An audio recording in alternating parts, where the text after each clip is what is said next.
সরকারি মধ্যে সারাদিন কি ফালতু সিরিয়াল দেখো? বাংলাদেশের খেলা আছে। আজকে শুভ বিবাহে মহা ধামাকা এপিসোড চলতেছে।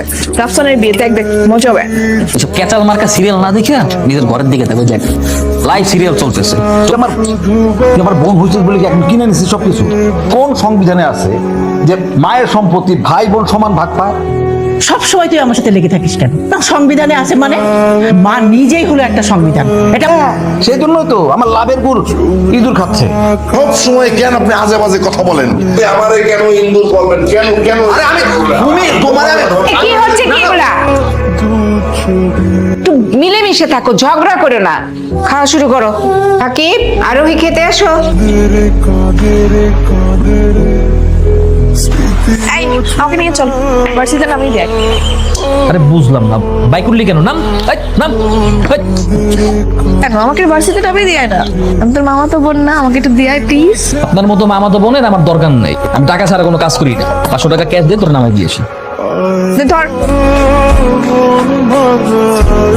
তুই ছোট লোক, তোর বাপ ছোট লোক। তোর বাপ ছোট লোক।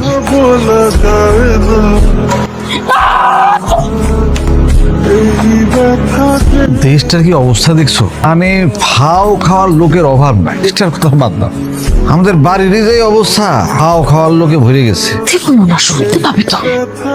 আমি মনে ভয় পাই, কে শুনলো কে শুনলো না। চিন্তা করে দেখো যে কত বড় বেয়াদব।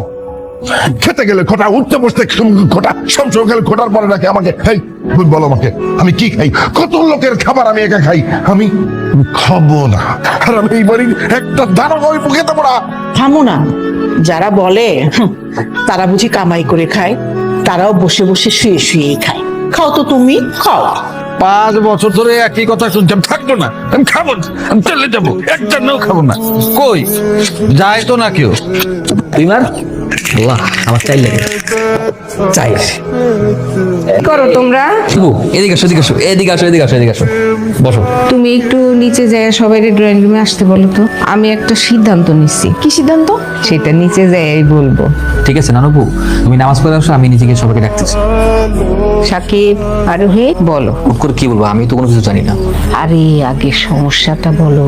ও সবাই শোনো, নানুপুর অনেক ইচ্ছে ছিল একই ছাদের নিচে আর মেয়ের পরিবার এবং তার ছেলের পরিবার সুখে শান্তিতে বসবাস করবে। দাদুর সেই স্বপ্ন পূরণ হয়েছে।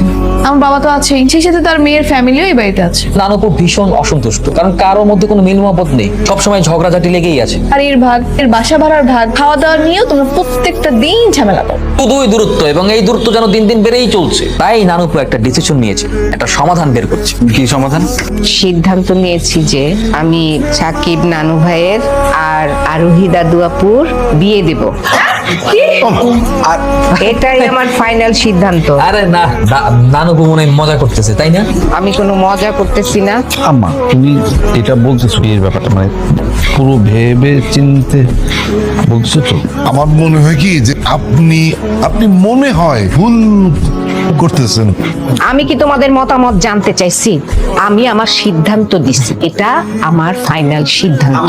যে যে এই সিদ্ধান্ত না মানবে এই বাড়ি ছেড়ে চলে যেতে পারবে। শোনো, আগামী শুক্রবার আমি সাকিব আর আরোহীর বিয়ে দিব। তোমরা জোগাড় যন্ত্র করো, আর এই বিয়ে যারা মানবে না তারা এই বাড়ি ছেড়ে চলে যাবে।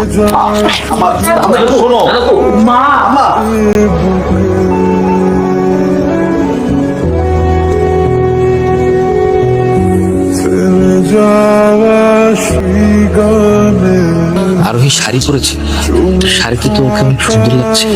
ও যে এত সুন্দর, তো আগে কখনো ওভাবে খেয়ালই করো নি।